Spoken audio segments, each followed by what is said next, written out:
আসসালামু আলাইকুম, কেমন আছেন সবাই? বেশ অনেক দিন ধরে আমার আনপ্যাক ভিডিওগুলো দেওয়া হয় না, বেশ কিছু জমে গিয়েছিল। আর আমার কেনাকাটার একটা বড় জায়গা হচ্ছে অনলাইন কেনাকাটা, এটা আমি আগেও বলেছি। তো আমি এই মাসে যেগুলো কিছু কেনাকাটা করেছি টুকটাক, তারই একটা ভিডিও নিয়ে আজকে চলে এলাম। তো আমার ঘরের জন্য, আমার ছেলের জন্য এই ফ্যানটা নিয়েছিলাম, এটা ওর ভীষণ পছন্দের হয়েছে। ওর যেহেতু গরম পড়ছে, বাচ্চাদের স্কুলের জন্য এটা আসলে খুবই একটা দরকারি জিনিস। আমার ছেলেটা একদম গরম সহ্য করতে পারে না। তারপরে নিয়েছিলাম এই মিনি রাইস কুকারটা, এটাও খুবই কাজের জিনিস।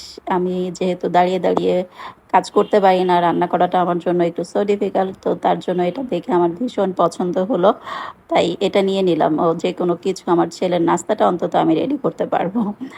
আর তারপরে নিয়ে নিলাম হচ্ছে আমার সব থেকে পছন্দের জিনিস, যেটা আমি কিনতে বেশি পছন্দ করি, সেটা হচ্ছে বই।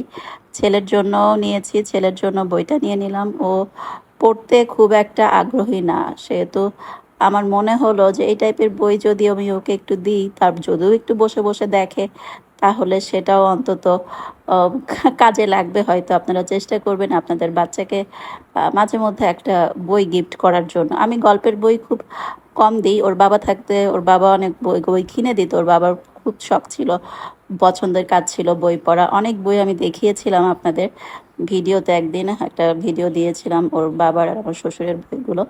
তো ছেলের জন্য আমি যেহেতু এটা নিয়েছি, আসলে এর মধ্যে অনেক শিক্ষণীয় কিছু আছে আমি দেখলাম, এটার রিভিউ আমি দেখেছিলাম। তো বাচ্চাদের জন্য ছোট ছোট হাদিস, মানে চলতে ফিরতে যতগুলো আমাদের টুকটাক লাগে আর কি, দোয়া সোরা যেগুলো আছে, এটার প্রথম খণ্ড এবং দ্বিতীয় খণ্ড আমি ওকে নিয়েছিলাম। ওকে বলেছিলাম যে তুমি যখনই সময় পাবা একটা অন্তত, দিনে একটা অন্তত পড়ার চেষ্টা করবা। তো তারপরে আরেকটা জিনিস, এটাও আমার ছেলের জন্য। ওর আবদারের আসলে শেষ নাই, একটার পর একটা আবদার থাকেই। কিছুদিন আগে ওর কিছু স্কুল ড্রেস একবার কিনে দিলাম, মানে এক সেট আছে, দুই সেট তার আছে, কিন্তু দুই সেট তার হয় না, যেহেতু প্রচণ্ড গরম পড়েছে। তো কেনার পরে তখন আমাকে বলেছে, মাম্মা আমার পানির পট নাই। ঘরে তার কিন্তু অনেকগুলা পট, অনেকগুলা পট, কিন্তু তারপরেও তার পট নাই। তো আরেকটা ও নিজেই, তখন বললাম যে ঠিক আছে চয়েস করে নাও, দারাজ থেকে ও এই পানির পটটা চয়েস করলো। তো এটা ওর পছন্দেই নেওয়া। আসলে ওর আবদারগুলো আমি টুকটাক রাখার চেষ্টা করি।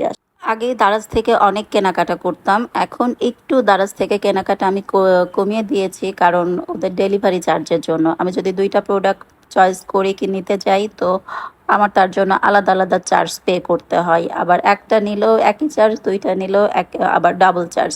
তো এই জন্য দারাজ থেকে একটু কেনাকাটাটা আমি কমিয়ে দিয়েছি। আগে প্রচুর কেনাকাটা করতাম দারাজ থেকে।